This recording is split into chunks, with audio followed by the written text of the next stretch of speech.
episode of We're Not Wizards. We're not wizards. The slow version. And gate crashing tonight. He's a repeat offender.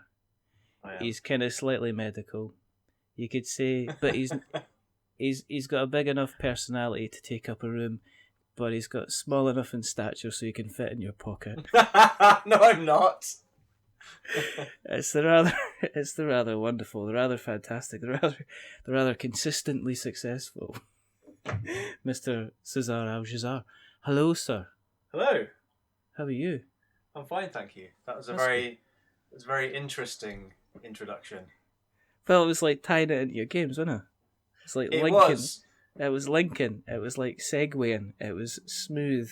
It was smooth like a bar of Galaxy chocolate that you've accidentally kept in your trouser pocket when you've been walking home from work on a day, and then you open it up and it's gone like that soft, squidgy thing.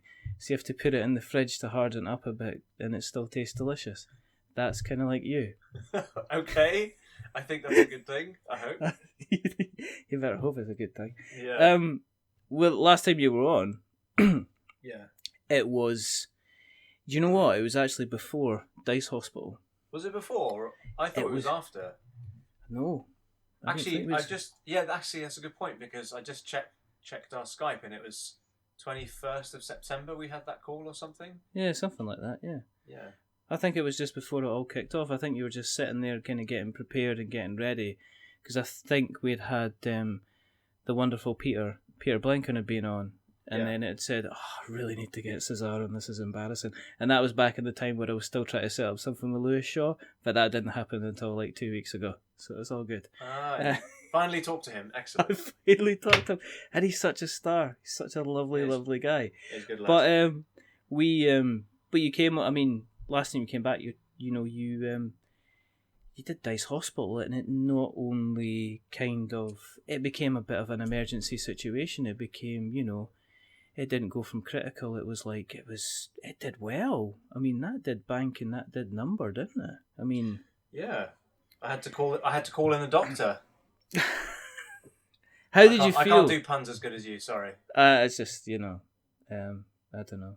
I think we just need to decide the time of death of that joke was. It was pretty poor. 21:49. Yeah. Call it. But no, I went on to do really, really well. You were kind of you kind of had that wonderful mixture of just the right amount of, I guess, publicity and noise that was going out there, and people were really, really impressed with. It seemed to be the artwork. There was a lot of nice chat about the artwork, and then it also kind of went the same way to the community, because you had a really kind of rather kind of active community, and also people really seemed to like the game. So I mean, was that kind of weird after doing kind of Lab Wars, and then kind of that was, as we say, you did okay with that one. And that funded, and then then you obviously took your break, and then you came back. You did Cauldron Master, and that kind of funded as well. And then, did you? Here's the thing.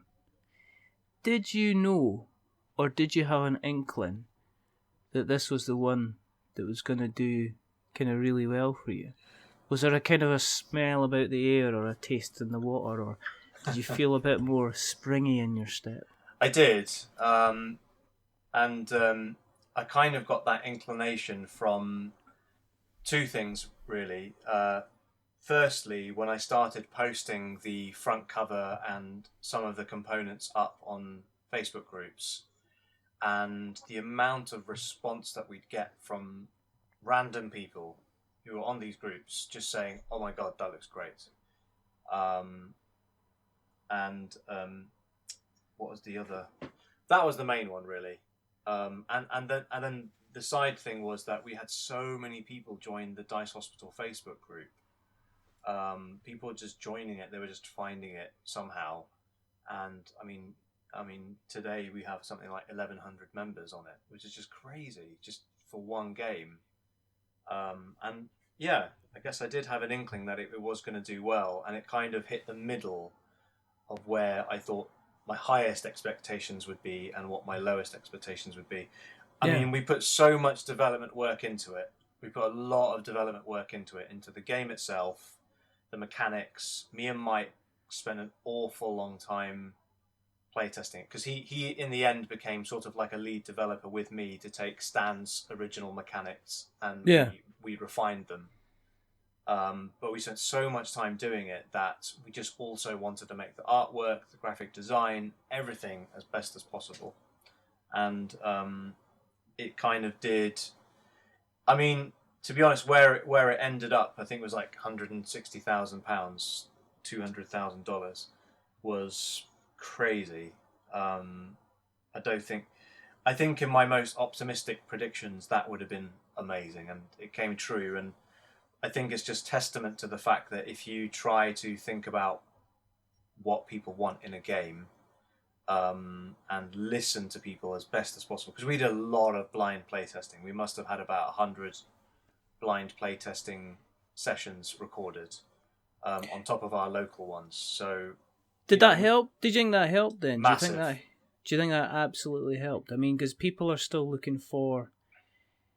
I can't look at a Kickstarter campaign and say that one's definitely going to do well. There's ones that I've thought, right, this one should fund within days and go on to kind of go crazy figures. Yeah. And then there's other ones. Okay, I mean, I'll give you, Wreck and Ruin. I'm still scratching my head over that one and saying, right, that's twice now. What is going on here? Yeah, with that one, I always had a few reservations, and I would always privately tell Mark about Wreck and Ruin. I think the biggest issue with that is, and it's something that we at Alley Cat Games try to avoid, is it's a theme that has been done to death, really. And I think that's what he had to contend with with Dice Hospital, for instance. There aren't that many hospital games out there, especially ones at a gateway level. So, we did a lot of research. What hospital games are out there, which ones are good, why are they good, why are some of the hospital games not good, and where could Dice Hospital fit in? And Dice Hospital fits in nicely where it doesn't really have any competitors. Do you think that was the main thing, or do you think it was something to do with the cute little ambulance that you had? Well, like I said, we did our market research. I think that's so important. So whenever we had a blind playtesting session, at the end we would ask them questions like, what do you want to see in the base game? Like, and we gave a whole load of options. Please tick them. And then what do you want to see in a deluxe option? And actually, it was Mike that came up with the idea of having the ambulances. And at first, I was like, "Oh, what would you use ambulance for?" And he was like, "No, you got to put the dice in the ambulances." And I was like, "Oh, right." So then, whenever we gave this option to backers and we said, "Would you back this in a deluxe option?" we had like 80% of people saying, "I want an ambulance."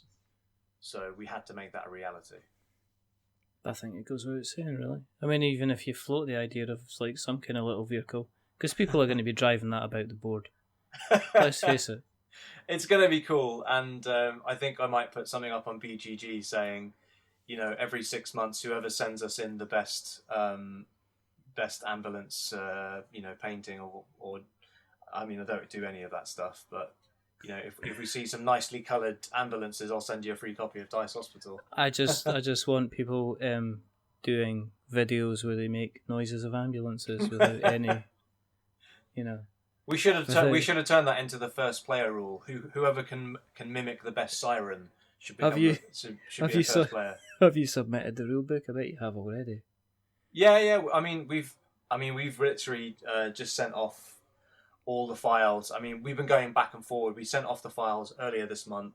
Yeah. And then the manufacturers, they've been great, by the way. Longpack, they've been fantastic with us because they really want to make sure that they also make a great game for us.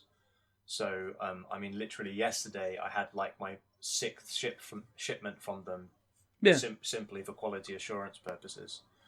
So I'm pretty confident that the final product, as long as the final manufacturing goes to plan, will be good. What has it been like, kind of getting feedback? Because you're not You're not a delicate little flower. I'm not delicate. If people ask you for, if people have asked you for feedback in the past, you have been like a dug with a burst ball. I don't know what that is. It's okay. I'll say it. I'll say it in educated speak. Sir, one has been like a canine. I wouldn't describe myself like that. With a burst sphere. But You're educated. To be honest, like even these, like literally just yesterday, I was giving Paul Harris, a good friend of mine who runs HandyCon. He's designed this game called Reflorestation. He has other games called Scrumpy coming up, and face to face, I would tell him straight, you need to change this. And it's the same on the internet. Whether it's on the internet or face to face, I will just tell people, like, it's not because I'm being mean or anything. It's because I want the UK industry to grow. I really do, because it doesn't make any sense that there are just a few good publishers out there. I'm not putting myself in that bracket. I would, like Modifius, Games Workshop, these are internationally recognized brands. Me and other people, we're not even anywhere near that.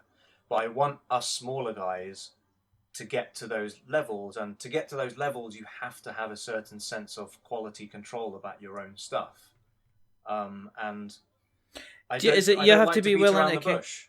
Well, do you have to be willing to like sit down and have a word with yourself and say, actually, you're just kidding yourself. This bit could be better.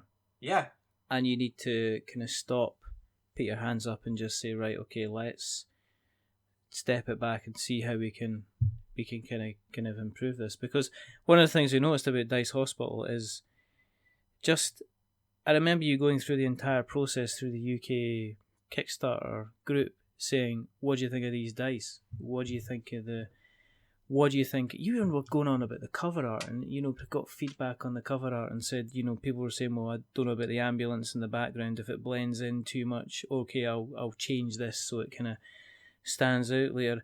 And all the way through, I mean, the components in the end game look, they end up looking kind of fantastic. I mean, are you able to walk away from that project thinking, I've done my best work here? Have you been able to walk away from here saying, I've done what I intended to do and I'm happy? Or are you still... No, because you have to be your own harshest critic. Yeah. And something my father always used to say was, when I used to be a scientist, he would tell me, in science, enough is never enough. But then it's the same with any product or whatever you want to make or do or service, is that you just have to give your hardest, but you have to appreciate that you could have done more. But at some point, you do have to stop. I think our first print run of Dice Hospital will be very good. It won't be to everyone's tastes because, for instance, we had quite a few people saying they didn't like the dice or they didn't like this, didn't like that. But at the end of the day, I've just got to make the best that I possibly can for as wide a number of people as possible. And you do have to be your own harshest critic, because if you're not, you're kidding yourself. It's kind of, what's interesting to me is that on the back of Dice Hospital doing so well, it seems that your next projects that you've done, or the next projects that you've decided to kind of minimize that. Was that like a business? Was that a business decision? Yeah, for sure. And it's quite interesting you picked up on that, mainly because after Dice Hospital, I knew that there was going to be a lull because, for various reasons, for manufacturing and development work or whatever.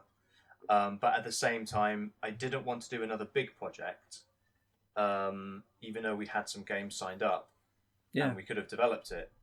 But instead, I chose smaller projects. Because previous backers for Dice Hospital, Cauldron Master, Lab Wars, they would be more willing to pay a smaller amount for a game rather than, I'm going to pay another 40, 50 quid for a big game. Because it's a big ask, because they've already sunk 40, 50, 60 quid, depending on their tier, for Dice Hospital. I can't possibly ask them again to say, please give me another 40, 50, 60 quid for another game, but you still haven't got Dice Hospital yet. I think that's unrealistic. So the compromise then was to say, okay, well, how about while you're waiting for Dice Hospital, here are 2 new games. They're small, they're easy to develop on our side. They're finished games, they're really good games, but they're only going to be like 15 quid each. Is it not the also side of it is that there's too many expensive games on Kickstarter as well that you need to kind of keep in order to be attractive to certain crowds? You need to kind of keep an eye on your costs. I know there was I was listening to Unlucky Frog Gaming today, and Ben was talking about kind of price creep within the board game industry, and that, like, you know, even 3-4 years ago, and even myself, I mean, looking at kind of like Kickstarter projects that were, even at their biggest rate, they were going for like $80-$90, and now it seems like the really big projects seem to be rocking in it. I've seen 150, I've seen 180, I've seen 200, and at the end of the day, it's supply and demand, isn't it? Yeah. And if businesses think that someone's going to want to pay $150, that's a risk, because it's $150 to someone is like 4 or 5 days' work. That's a lot of money to some people. So if they think someone's going to pay $150, fine. But at the end of the day, if no one's going to buy it, they've just messed up. But if they think someone's going to definitely pay $150 and they get 3,000, 4,000, 5,000 backers, then clearly they've priced it right, because those people see value in the game being $150.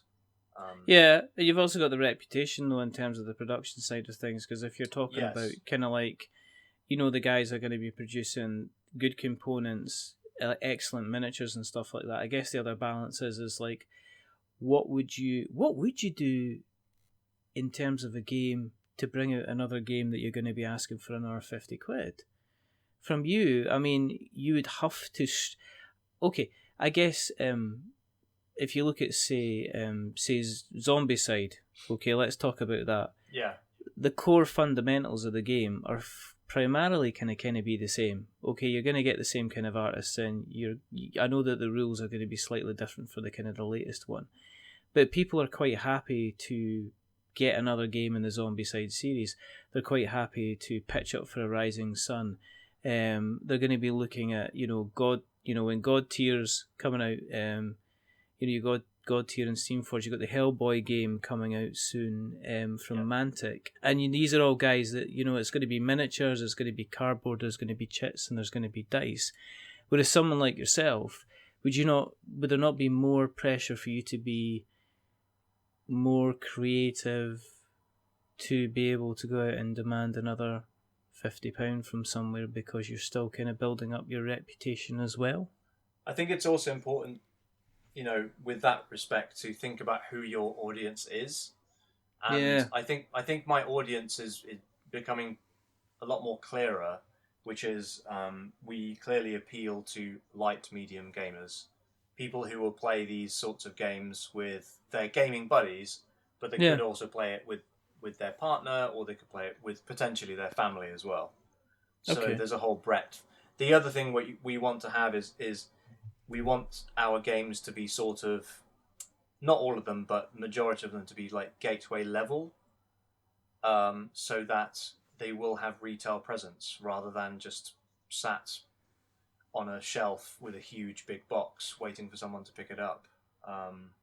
Because that's the route to Discountville, and it's also the route to when you run your next Kickstarter and you do a retail pledge. The guys that jumped in that time and are still and bought kind of, you know, a consignment at 25 or 50 off you, who now have got that half of that 50 still in the shop and are having to cut it down and discount it in order to kind of get rid of it. They're maybe going to say, well, I'm not wanting to, you know, I'm not going to bother kind of this time. Whereas, I mean, as we always talk about the long tail on retail, you know. Yeah, that for us is really important now. As our business continues to grow, and for instance, that's really prevalent with Dice Hospital, but also actually more so for our upcoming game Coral Islands, where I think it will do reasonably well on Kickstarter, but I actually think it will do a lot better in retail because of the type of game that it is, which is like a light family gateway game. one that gamers will enjoy because it's got Sabrina Miramon's art again. It's like got beautiful fish art, it's got coral, but you have to think about how, like, who is your audience, and our audience is light to medium, and I think you have to just play to those strengths. So my good friend Gonzalo from Thundergriff Games, his thing recently has been like very, very beautiful abstract games. Yeah. And he has seemed to have found his own audience, and that's fantastic. But clearly, he's found a demand for beautiful abstract games, and he continues to do that. So I think he's bringing out another game called Tao Long. Not Tao Long. I can't remember the name of it. But essentially, it's like a beautiful like garden making game. It just looks beautiful. Just his typical style. But let's find out. Was it? Let's find out. Let's find out right now. And please. then what I could do. And then what we could. And then I can try and pretend I'm going to edit this. What's the name of the What's the game of the company again? Thundergriff. Thundergriff Games.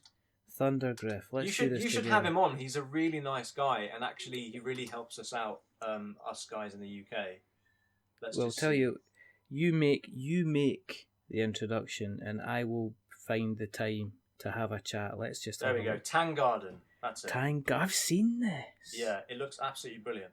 But I'm just looking at it now, and he did make Tao Long, Dead Man's Doubloons, Spirits of the Forest Overseers. So oh my he knows goodness, his stuff. This looks absolutely fantastic. Do you know what the trees remind me of? Photosynthesis. Because it could help if I could say. You're obviously going to be able to say photosynthesis because you're a scientist. Yeah, but then I mean you go, but then you go and then you go down the pocket route. Yeah, which was interesting because I thought, as I say, for me being super business professional man, I looked at this and I thought, here's a guy that's not.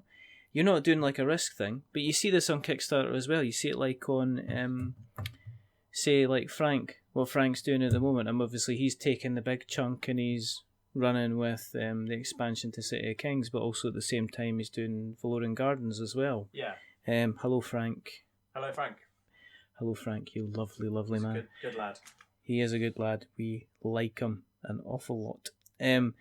But then as I say, you've kind of gone, as you said, you've gone the sensible option and you went down the pocket kind of route as well. I mean, what happened was that? I mean, how did you go from, were you looking around you said you're looking around for a smaller game. Yeah. So how did you end up getting involved in Pocket Sub and Pocket Pharma? Pocket Pharma, yeah. Well, as time was approaching for Dice Hospital, I really wanted to make sure that we had things in place for 2018 by the end of 2017, and essentially I spent a long time during 2017 and the lead up to Dice Hospital and afterwards looking for games, and it just so happened that Gonzalo told me about the Pocket Sub game because the designers had pitched to him because they were the designers who designed Dead Man's Doubloons.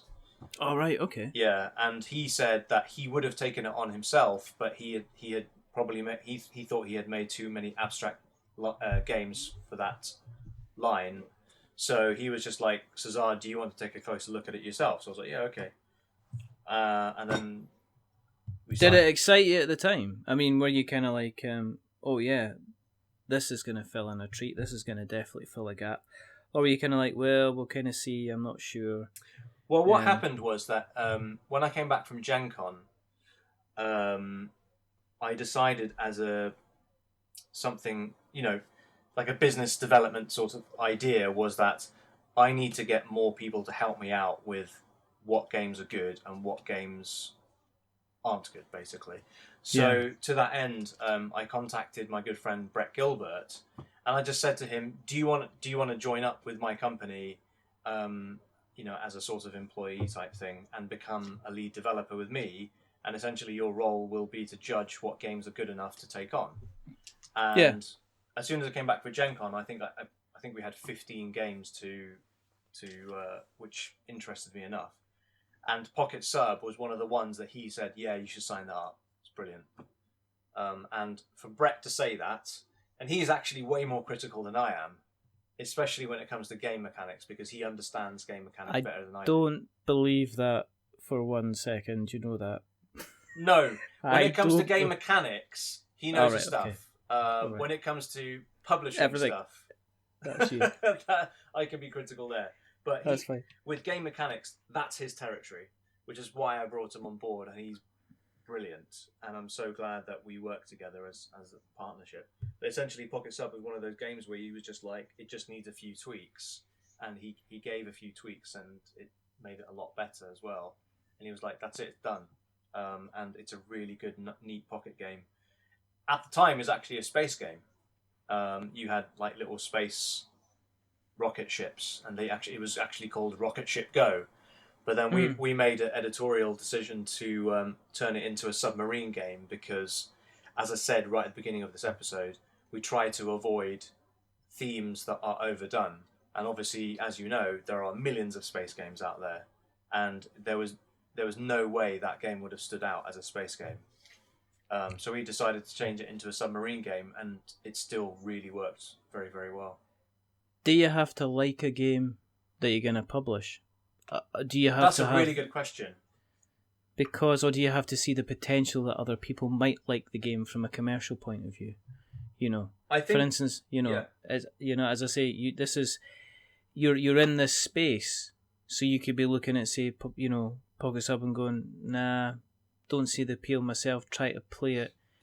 Cooley could be playing it with you. Yeah. She could love it and think it's fantastic. And Brett obviously loves it as well. And you're like sitting there going, this isn't lighting my fire, probably because it's underwater. but I see the potential in it. I think that's a really good question, and it's really dependent on the publisher. I try to. If I personally like the game, then yes, I'm going to like it a lot. But I've done that in the past where I've personally liked a game and I thought this is going to be a hit. But then when I've play tested it with other people and they don't care about theme or whatever, and they want to make sure that the game mechanics are good, they'll come back to me and say, actually, this is not a very good game. Mm-hmm. So now I've taken more of a level-headed approach where both ways, if I don't personally like it, but then other people are telling me this is brilliant, sign it up, then I'll trust their opinion, especially if we start playtesting it beyond our little internal group of friends and colleagues. With the lessons that you learned in Dice Hospital, was it really important for you to get kind of Pocket Sub out in front of as many people as possible then? Because it sounded to me like that was the thing that really clinched it for you. I mean, you did the marketing extremely well on Dice Hospital, and there was a lot of noise and things like that, but it sounded like the playtesting, the affirmation of people saying, no, this is actually a really, really good game. Did that make you decide, well, this time, yeah, we're going to go out to the kind of the playtesting crowd again? Yeah, for sure. And I take this approach with all our games now, which is just, we play test it in-house, and then when we feel like it's good enough and the rulebook is decent enough, we'll put it out publicly. Unfortunately, with Pocket Sub, it transpired that our first round of play testing, and this was really good to know, was that the rulebook was completely illegible to most people because our play testing results kept coming back, and they kept coming back with like really bizarre comments about rules that they thought existed but actually didn't. And that was a really good lesson to me, which was that if you think the rules are good enough, you need to make sure, even before you do the blind playtesting, get someone to look at the rules of the book, of the rule book, and then come back to you and tell you what they didn't understand. And that was a really good lesson. So that with Pocket Pharma, for instance, Brett wrote that rule book because he redesigned the game. He is a rulebook editor anyway. I didn't know this, but apparently he was a rulebook editor for Lego. He used to do their games from, I think, like 10 years back when they did like a cute little board game line. Yeah. Okay. Yeah. So okay. I showed people that rulebook first, and then said, "Do you understand it?" And then once that was the good get-go, then you'd go into blind playtesting. But yeah, playtesting is really important. It's just really dependent on whether people are excited about the game. So it's kind of like a chicken and egg situation where you need to get people excited about the game first for people to want to playtest it. I mean, but the theme, as I say, the theme kind of does kind of play into that, though. I think you're right. I think if you'd maybe gone for a space one and it was little rocket ships kind of firing about the place, I think there maybe would have been a less of a kind of an interest. In terms of like accessibility. Now, I don't mean accessibility in terms of, say, colour blindness and things like that. I mean, in terms of accessibility and the ability for somebody to be able to go from just having the rule book and everything in front of you. Is that something that you kind of taken into consideration? Because one of my biggest, thank goodness for Rodney Smith, bless him and all who's selling him. Yeah. But there's several games that I would not have been able to play because the rulebook itself is an inaccessible mess in terms of taking people through and actually saying, okay, if you want to play around, this is how you play around, and then let's introduce things as they go. I think I've said this before, one of the best kind of introductory games to me in terms of getting you to learn the game was always Mechs versus Minions.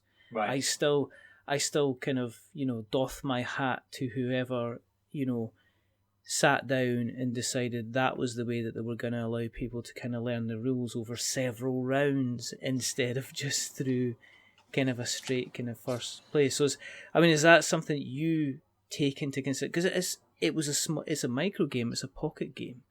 Yeah. So was that the thing? You said, I need somebody to be able to pick this up in 5 minutes, run with it, and then I'll be able to tell if they're going to have fun or not. Yeah. So we took two approaches with that, which was something I didn't do too much before, which was literally going to sit down and watch people play my game, but without telling them how to play the game at all. And I just gave them the rule book. And I watched Matt Dunstan, which is quite a famous designer in his own right, take my rules for Pocket Sub and then play them with Anthony, who's recently had a few games published as well from our local playtest group. They both playtested it, and even those guys, they were not able to understand certain parts of the rules. So I learned something new, which was local blind playtesting, where you just sit down and just watch people, is also valuable. Yeah. But yeah, accessibility of the rulebook is also very important, and that's why I hire Paul Grogan to do my rulebooks. Paul. Yeah. Good old Paul. We like Paul. We've got to say sorry to Paul because Mike went through something awful. Mike Barnes went through something awful when the last time he was on the show. Right. So we love you, Paul. You're fantastic. And he's really, really good at what he does. He is. I really enjoy working with Paul. He's very hardworking. Like, whenever I'm messaging him, he's whatever time of the day it is, whether it's like 8 a.m. in the morning or 11 p.m. at night, when I Facebook message him and say, hey, Paul, something about a rule book, he'll say, sorry, I'm busy, but go on, tell me what you need. I'm just interrupting you. Yeah. Kind of halfway through. Yeah, but he's very, very good. And actually, since Cauldron Master, where he did that rule book for us, and now he's done... So I figured out he tallied up how much I owe him for the invoice, and it turned out he'd worked 36 hours, not straight obviously, but 36 hours on the rulebook, editing it, advising, etc. So I'm hoping that the Dice Hospital rulebook will be fantastic based on the amount of work that both me, him, Mike, Stan, Bez has done a little bit of editorial work there. So yeah. It's really important to get it right because, especially if you've got a hyped game as big as Dice Hospital or Subterra, Gloomhaven, so important to get that rulebook right, because if the rulebook is right, you can get straight into the game, and if they like the game, they'll tell their friends about it. And obviously with Pocket Sub, a lot of people like the game because you funded pretty much close to kind of like, it was basically a 3,000 goal, and you got £20,000. Yeah, you did well. I was. Did you really set a surprised. low goal? Did you set a low goal after the success of I did. Dice Hospital, did you set a low goal for it? And there's so you didn't, because I think it seems to be a trend for people to say, well, let's just set it for a little bit of a lower goal and then hit the funded button, and then that helps us with kind of like funding even further. But it did really, really well. It did. I wasn't expecting it to do that well, if I'm being perfectly honest. Mainly because I wasn't sure how many of my previous backers wanted to dip into their pockets. But I wanted to say thank you to them, and I said, look, if you do back Pocket Sub and Pocket Pharma, I will give you free promos attached to those games. Yeah. And in the future, people will have to buy them. So you're getting it for free. And a lot of people like that. They were like, I want that promo, and the price is a low price point for the game. Great, I'll go for it. And that's probably what tipped it over. I think about 30 to maybe 40% of backers wanted the free promo card because they were Dice Hospital backers. And then, of course, the next thing is you went and rocked up with Pocket Pharma.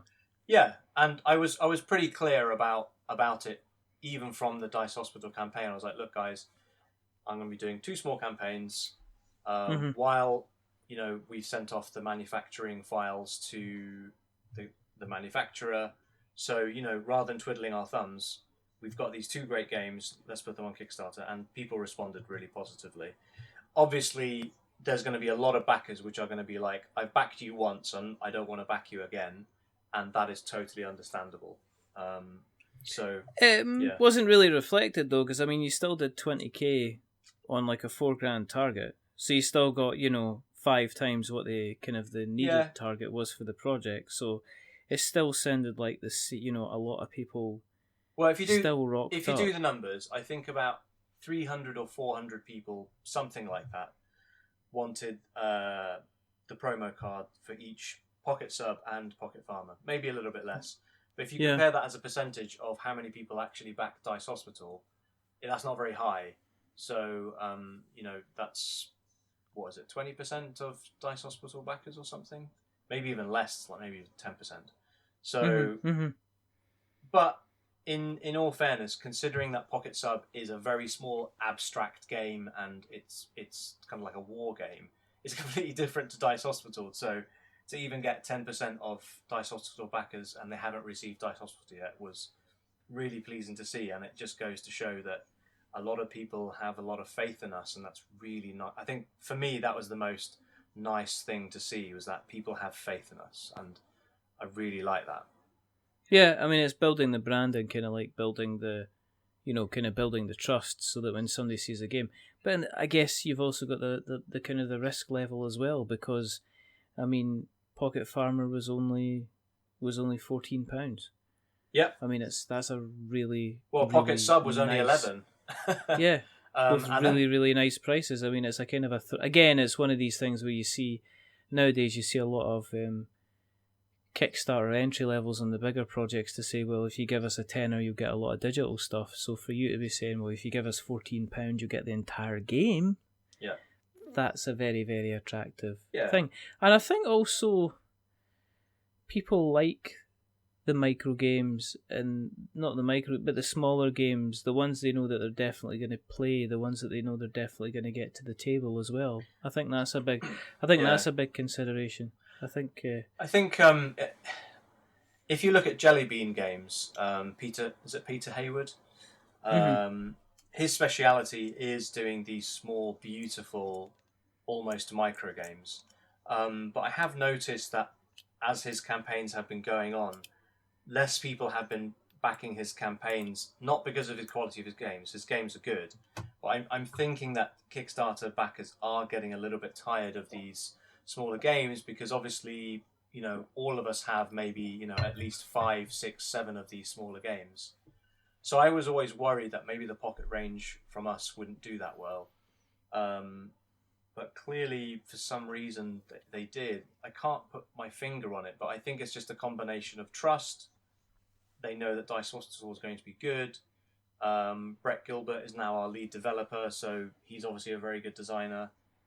And, we're giving away at a low price the games. So does that who mean knows? distribution into retail is going to be easier? Because if you do need to print another, couple hundred copies, you're not looking at molds for characters and stuff, Yeah. molds for models and stuff like that. I mean, you're looking obviously at custom meeples for Pocket Sub, but does that make are you already kind of thinking about the lineup for the retail distribution, as you said kind of earlier on? Is that, I mean, are these is it easier to get a retail distribution kind of situation lined up for the Pocket games than it would be for Dice Hospital, or have you not seen that? I think difficulty? Well, I'm actually meeting up with Asmodee on Monday to discuss distribution of our games. I have a good relationship with them anyway, and their main buyer John is actually, by sheer coincidence, really good friends with Mike, the designer of Dice Hospital. They've reassured me that they think that it's going to do super, super well in distribution. Yeah. But in terms of the Pocket games, I don't know. I don't know what these distributors will expect, because essentially I'm still a new guy, right? I'm not an established player, and we're only just starting to access these distribution channels. I mean, I went to Gamma in Nevada a couple of months ago, simply to access the US market and speak to distributors there. And when I was there, we spoke to a few of them and it was good, but essentially you just have to be established and you have to have a few games under your belt. So I just have to be patient and hope that Dice Hospital does well, so that distributors will start buying our other games, our Pocket games, our family-friendly games, our Euro games, etc. What was it like kind of going out there as potentially maybe people hadn't heard you? Yeah, of course. Heard of yeah, you? I'm still small. You have to keep your feet on the ground and understand that you're still a small guy. And actually, Peter was there as well from ITB, and we spent a lot of time together chatting and just talking about the business and industry. And we both agreed that although he has done spectacularly well with Subterra, did much better than Dice Hospital, for instance, but essentially we are still relatively small compared to people like Simon or even AEG or Mayday or Modifius, Games Workshop. All these people, that's where we aspire to be, because we believe that we could be there with the games that we pick up, with the development that we put into it, and the ideas that we bring to the industry. But you just have to keep real, and that's why, like I said right at the beginning of this conversation, you have to be your harshest critic, because if you're not going to pick up your own game from the shelf because it doesn't stand out and it's not a theme that you're interested in, why should anyone else buy your game? It's literally as simple as that. And if you're not being real with yourself, then your business will go down the drain. Or it'll sink into the sea. Or it'll sink into the sea, or we'll get mined or something, or maybe the drugs will destroy maybe it. near an island. maybe near some kind of coral reefy type island thing. Exactly. Season, please, I'm laying these out for you like beautiful cucumber sandwiches, and you should be snapping them up. I hate cucumber sandwiches. That'll probably be why you didn't get the segue. But next project that's coming up. It's well, hopefully by the next project, everyone should have received at least Dice Hospital, and if we're super duper lucky, Pocket Pharma, Pocket Sub, possibly. Cool. But the next game is called Coral Islands. It's actually quite interesting. It's a 2 games in 1 box. So the 2 games in them are both dice stacking games. And what happened was I was pitched this dice stacking game at Gen Con last year by some friends of the designer, and the designer had actually passed away. So his friends...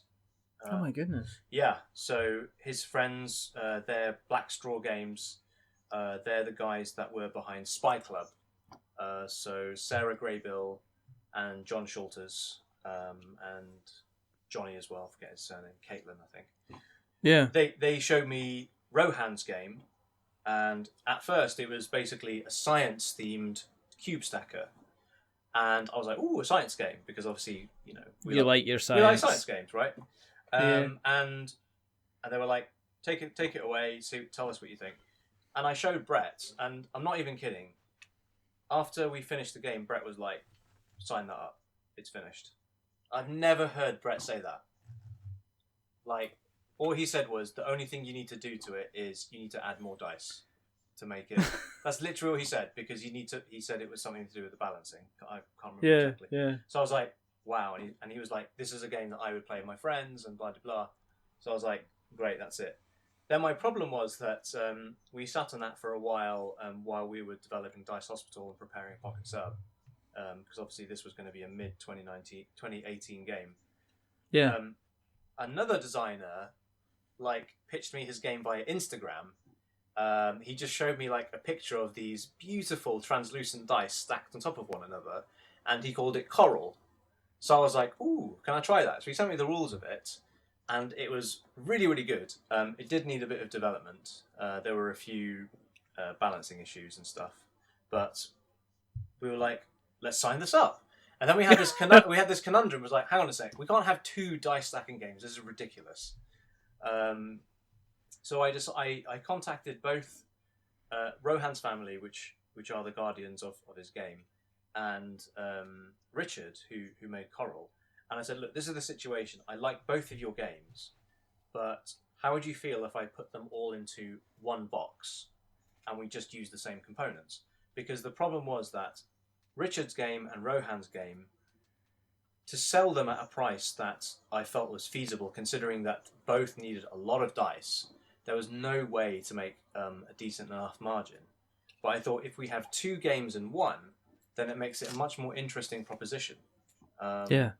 So essentially, we've got Coral, which is a dice stacking game on a shared public board, and you're trying to make these polyomino shapes in 3 dimensions with your dice that represent Coral.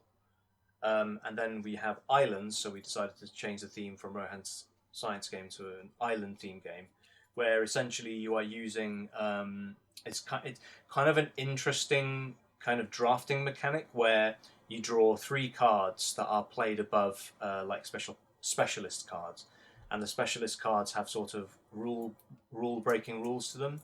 And then when you take those cards, it's a stack of cards, but then that sort of tells you how many positions you can move the dice from one stack to another stack. So it's a much more strategic dice stacking game. But the beauty about it is you can pretty much allocate most of the dice to both games, and I really like both of them. And I think with Sabrina's art for the whole game, I think it's going to be a winner. It's definitely on the lighter side of a gateway game, but it's really just really elegant, both games. Is it? I mean, is that kind of a bit of a gamble? Is it a bit of a risk to put kind of like both games together? Yeah. Or would it have been more of a gamble to actually separate them out and then potentially not have any margin? You could have 2 really nice little successful games, but you're not making any money off of it. You might as well just give them away. Yeah, I felt like the best way to do it was to combine them. I think that was actually less risky than separating the 2. I mean, if you wanted to separate the 2 and then sell them, it literally would have made no money, because people probably would have paid 15 quid, maybe 20 quid for one of the games. But then, because you've got 2, you can just add on that extra £5, and then that makes it not profitable, but able for me to actually manufacture it at a price that I can manufacture it. So in that way, in my head anyway, it was less risky. And actually maybe an interesting proposition to consumers, because when I discussed it with some of my market research people, they were like, "That sounds like a really interesting proposition. It's something that would make me want to take a look at it." And not only that, it's got Sabrina's art. I mean, what she did for the front cover is phenomenal. But not only that, we're trying to give it like an educational angle. So the whole point about Coral, the game itself, is about coral propagation. And no word of a lie, I actually spoke to a really old university buddy who actually does it for a living. So he told me all about coral propagation this morning. So it tells you how it all lines up. Yeah, it's crazy that, because I knew that he was a diver. He quit his office job in London and now he lives in Kuala Lumpur, and he does like diving stuff. But part of his job is actually about coral conservation and coral propagation to actually help them to propagate in the wild. That's so cool. Yeah, it's just, and he was telling me all about it. I was like, this is, because I knew coral propagation existed when I took on Richard's coral game, but then I didn't actually know the ins and outs until my friend Jamie told me about it this morning, and it's just nuts. But it's really interesting stuff, and that's one thing that we want to do as a company, is that I want to retain the motto, which is fun first, educational second. Because I genuinely believe that through board games you can have a really good time, play a fun game, but also learn something new. Yeah, yeah. And that's going to be through the kind of like the kind of the rest of your games. But if you're approaching the market that you're approaching, then that's going to hit probably a right chord with a lot of potential kind of, parents as well. To be kind of perfectly honest. Yeah, I mean, we don't want to make solely family-friendly games, because that's quite specific, and you have to play test with kids and blah blah blah. But essentially, our market is casual, light to medium gamers who like to play a gateway game or slightly heavier. And I mean, kind of, have you? I mean, again, are you at the stage where you kind of play testing? Have you got kind of the games together? Are you still very, very early stages of this, or are you at the pro? I mean, where are you just now? Is it close to even Kickstarter? Or so Islands is pretty much done. Right. We just need to do the art for it. That hasn't really begun, mainly because Sabrina is busy. She's a very busy artist. Coral. We've had to develop that in-house and working with Richard to sort of improve it to the standard where we believe it should be, and that's very, very close now. So he's just this afternoon told me that he's going to start sending me the expansion ideas, and that he's continuing to play test the base game. The base game is pretty much done. It's more now just about balancing some of the polyominoal cards of how you're trying to make up your coral in 3 dimensions. We're just trying to balance that in terms of the numbers. But it's pretty much good to go. It's just, I guess, now just trying to get the art, preparing it for Kickstarter. And because now we were originally going to do it for June, but then I thought I should just wait until everyone's got their copies of Dice Hospital. So that will be, July and August when everyone gets their copies. So hopefully September will be a good time to start it, because August is like death month for Kickstarter.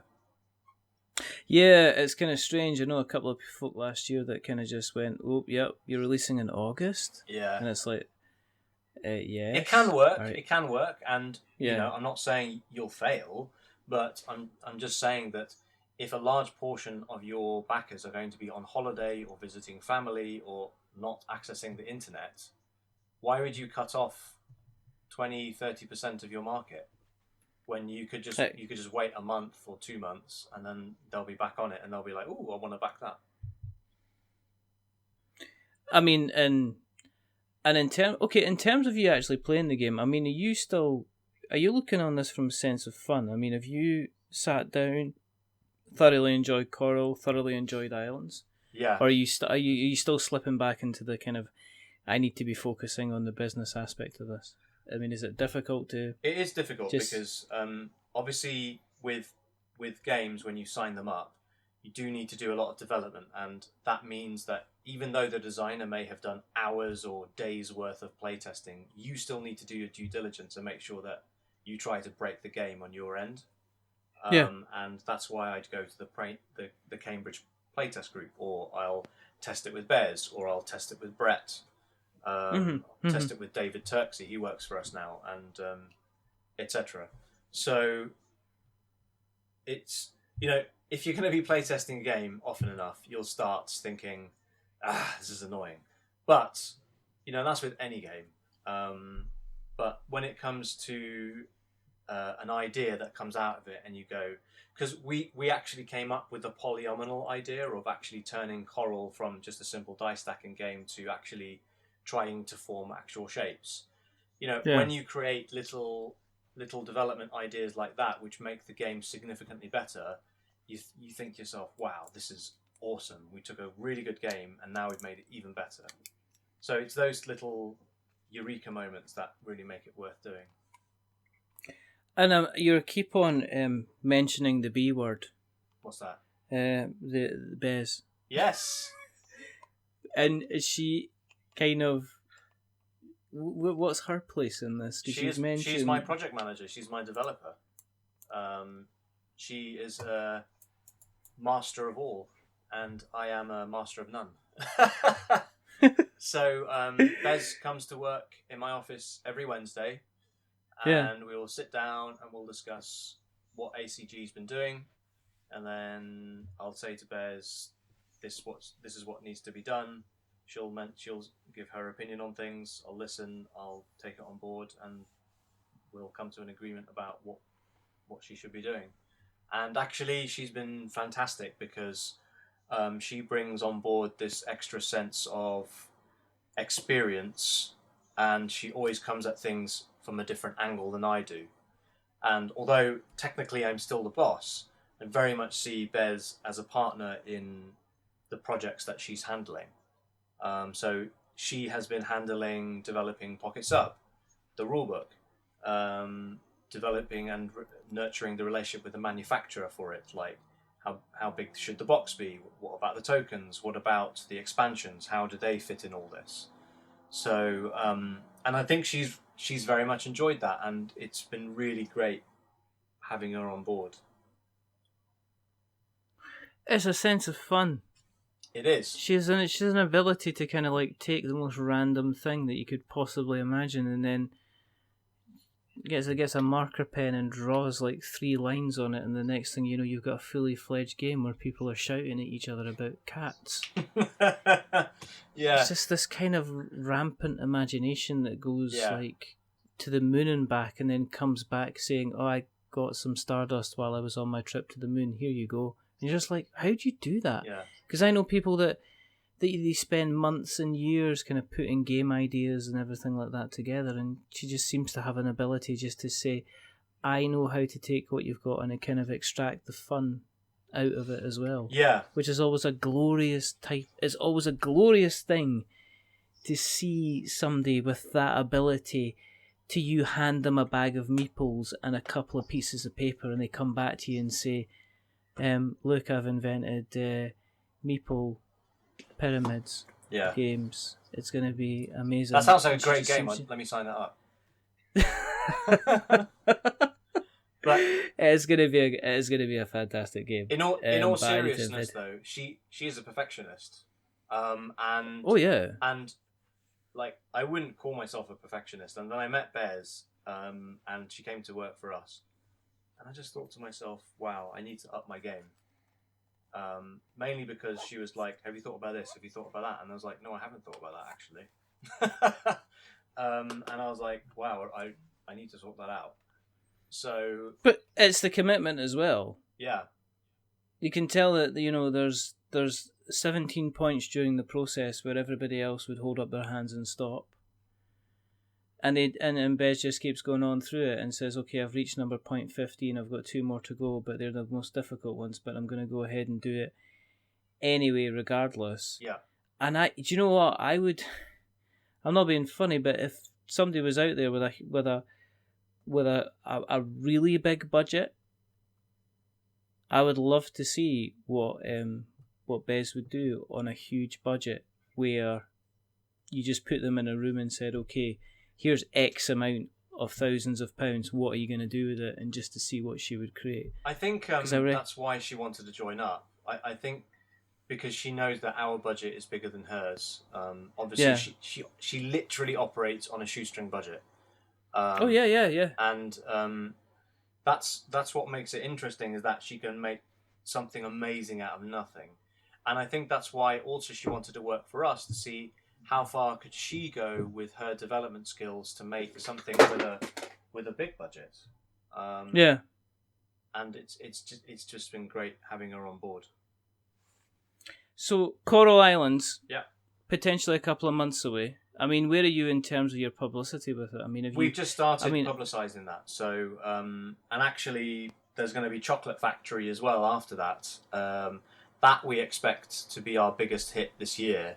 But we don't have any marketing material for that, because we had a few problems with the first artist. We had to switch artists because we had a few issues. But I must admit, to be honest, when I first looked at the game, I did gain about £5. Yeah. Well, wait till you see the wooden. I just got the wooden chocolate pieces from my graphic designer today. You're probably going to gain another £5. I'm just going to be the ones that thinks, do they actually look like chocolate, don't they? Yeah, so what we're going to have is it's a conveyor belt mechanic, and essentially you're using classic Euro cubes and contracts to sort of interconvert the chocolates. But there's going to be 6 different types of chocolate pieces, but we're thinking they're going to be chocolate shapes, but then we're probably also going to have like wrappers, so they're going to look like chocolate wrappers. That you stick onto these wooden pieces as well. So each time you play, you're like playing with the cat bar or something like that. It's going to be so good. Yeah, I hope so. But yeah, Coral Islands, we just started marketing that, and unbelievably, that's having almost as big a reception as Dice Hospital. So who knows? That might do almost as well in terms of the number of backers. Yeah. I mean, I think if, once you build yourself a name and a reputation, I mean, if you look at, say, Colossal Games, for instance, they've had Western Legends, Kami-sama, Imperium have all been out within the space of 6 months. Yeah. And none of them are actually out there and being, they're not fulfilled yet. Yeah. And they've got a plan to release a whole pile more. So, and they're building up their brand, and their communication seems to be excellent, and they're building up that trust as well. So it seems to be, there seems to be the same with yourselves, which is really, really good, and really, really interesting to see. Yeah. I wish you best of luck. Thank you so much. With this, with future endeavours, and it's always nice to have you on to have a chat. Yeah, it's been great. It's always good fun. If people want to keep an eye on what you're up to, where can they find you on the interweb nets? Everywhere, really. We're on Facebook, we're on Instagram, Twitter. We have a webpage, alleycatgames.com. Yeah. So, and what we'll do is we'll make sure we'll put everything in the show notes, so Great. We've got notes to show. Thank you.